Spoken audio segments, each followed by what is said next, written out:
So, welcome to all of you. In this session, we will looking into a new topic, linearization of linearization of Newton's. Sorry for the inconvenience. Law of viscosity. Viscosity. So, what is this? Linear means a line with constant slope. Linear line is a line with constant slope. Okay, that is, let this be a line. So anywhere you will get theta. This every theta value will be constant, means theta 1 will equals to theta 2. This is for linear line. But if in case slope of line is not constant,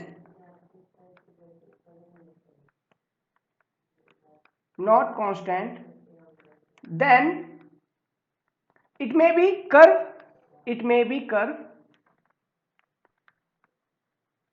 and this curve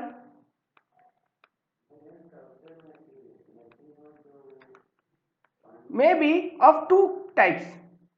Okay, and this curve may be of two types. It may be two or three types.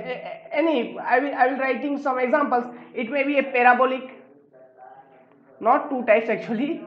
It came out in flow. It may be parabolic, or but basically in fluid mechanics we deal only with two types of curve: parabolic and logarithmic. Okay, we will be looking into that. When flow will be laminar, then we will get some parabolic curves, and when flow will be turbulent through a flowing media such as pipe, then the flow profile which we will get will be in logarithmic form. Hence I have said two types. It may be parabolic or logarithmic,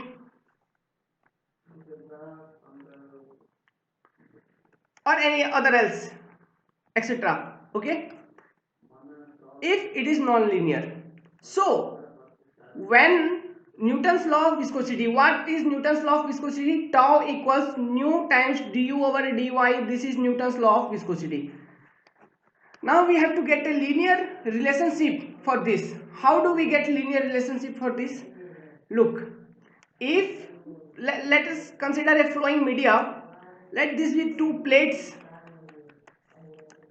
placed at thickness equals T1, and there are another set of flow media, with small thickness, T2, means gap between these plates are less, that is T2 is less than T1. Now in this case, since gap is large, the flow profile will be non-linear. It will be curve, non-linear. But if the gap between the two plates is less, then in such case the flow profile can be considered to be linear. Okay, and this gap, when it is in order of 1 to 10 mm, then we can consider that Newton's law can be assumed to be linear, follow linear relationship between the velocity gradient and shear stress. Okay, linear relationship between what? Between this and this. Okay, so okay, so if the gap between two plates is in order of 1 to 10 mm, then Newton's law can be assumed to be follow a linear relationship. In this case, non-linear relationship, since gap is very large gap, very large. This is linearization of Newton's law. And how we will use it, I will be describing now. Very large gap, less gap, non-linear, and here it is linear.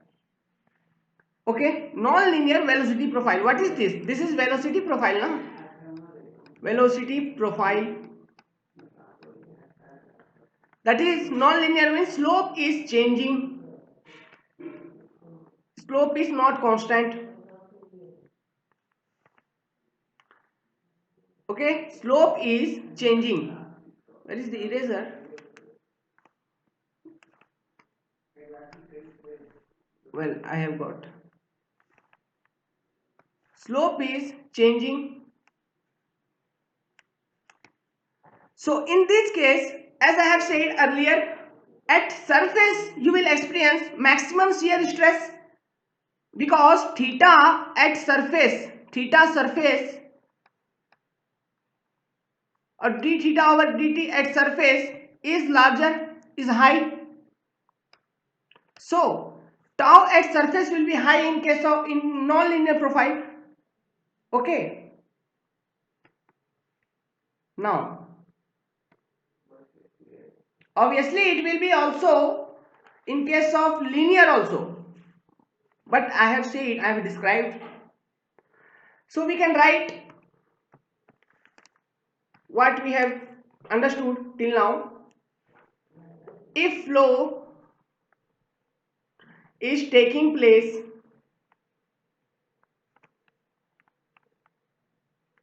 between two parallel plates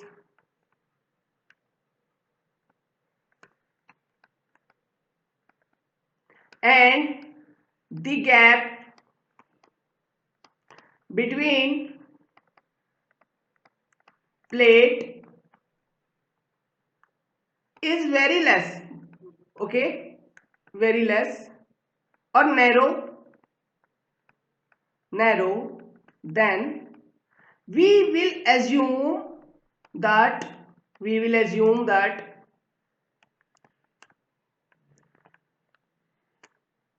the velocity gradient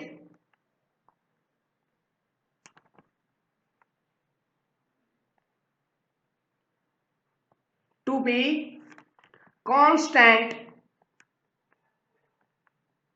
that is linear, constant slope, velocity gradient having constant slope, that is linear. But in other case, if the gap is large, then the velocity profile will be non-linear. Write it. But if gap is large, that is du, gap is large, then du over dy, this is what? This is velocity gradient. What is its unit? 1 over t will be variable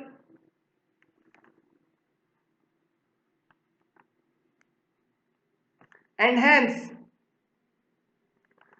viscous shear stress will also vary. Okay. Since velocity gradient is variable, viscous shear stress will also vary. But when we have assumed the linear relationship, since velocity gradient du over dy is constant, slope having constant, this is not varying. Hence, viscous shear stress tau will not varying, it will remain constant. This is what the idea of linear relationship. And the order of gap between two plates is of 1 to 10 mm, then we will say it has narrow gap. Hence, how can we write tau surface? Look, if this is the velocity gradient, it is 0 velocity, it is u velocity, and this gap is dy, and here is a surface placed. then shear stress over surface can be written as mu times du over dy. And what is this mu? This is the coefficient of dynamic viscosity. And what is this du? It is change in velocity. Change in velocity. And how it can be written? It can be written as u minus g rho. What is this dy? Dy is the thickness gap. Let it be t. Okay. So dy will be t. So tau surface will be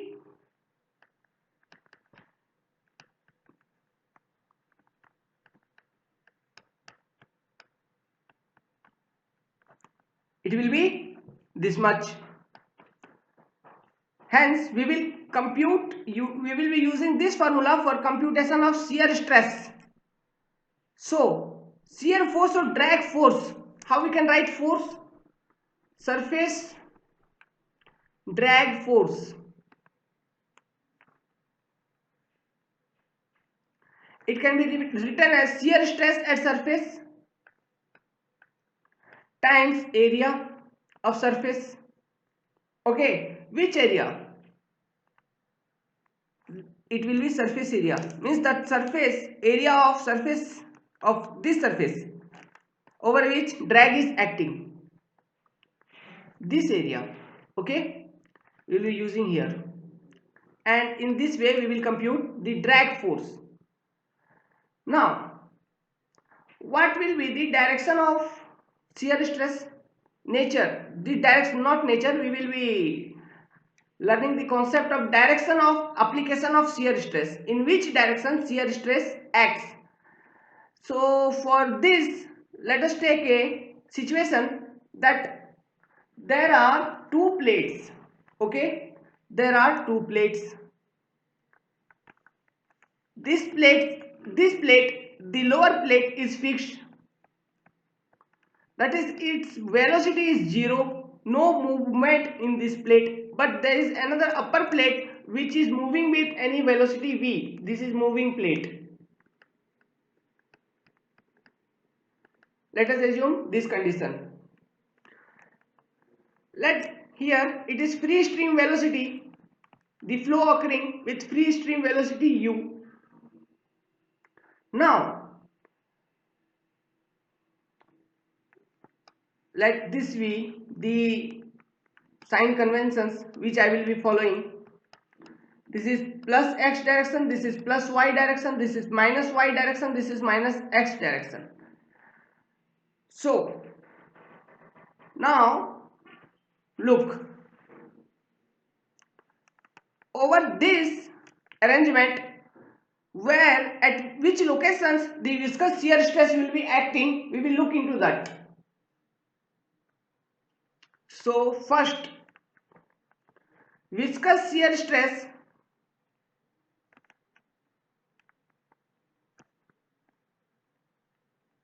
at upper plate. What will be the nature of viscous shear stress at upper plate? Look, since upper plate is moving, okay, so the fluid which is just below the upper plate will try to hold the upper plate, as a result of which it will apply a viscous shear stress or drag force in negative x direction or not. It is applied by the fluid over the plate.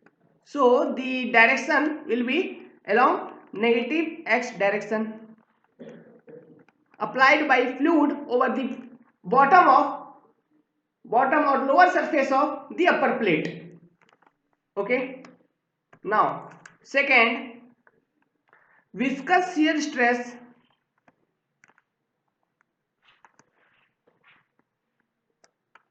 at contacting layer of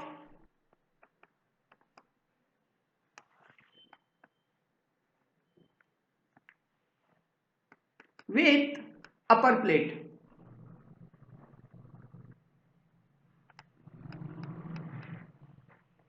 It will be in plus x direction. That is, Since now look in the frame of reference of upper plate. Since upper plate is moving and this fluid is trying to hold this upper plate, what upper plate will do? Upper plate will try to move the fluid along with it, yes or not? So as a result of which, what upper plate is doing? Upper plate is applying a viscous shear force or drag force along its movement, means along positive x coordinate axis, yes or not? So this is what the directions. Now there are other forces acting at other location. Look, viscous shear stress at contacting layer of bottom surface will be in negative direction now, because bottom surface is fixed, and viscous shear stress at bottom surface will be in positive x direction. Okay, write it down.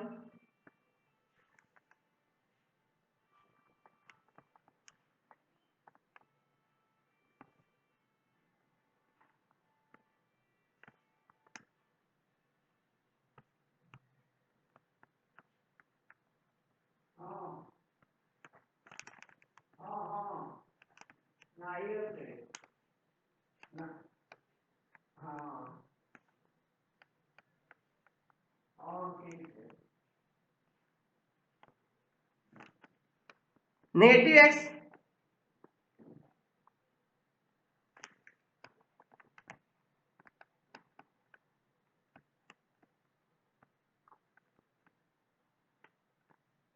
this is for idea.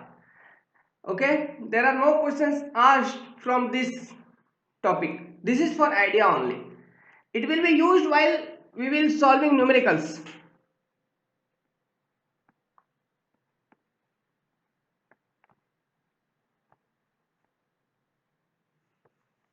This is at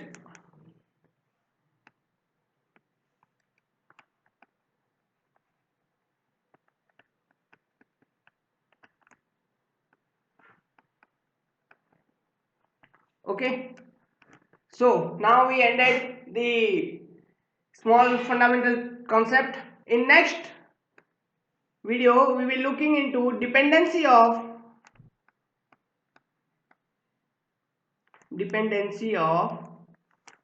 dynamic viscosity and kinematic viscosity. Sorry very much. Dynamic viscosity and kinematic viscosity of fluid on temperature and pressure. How they vary and what are the results we get for both for air and water, that is liquid and gas. We will dealing with this topic in next video. Make sure to watch. Well, thank you.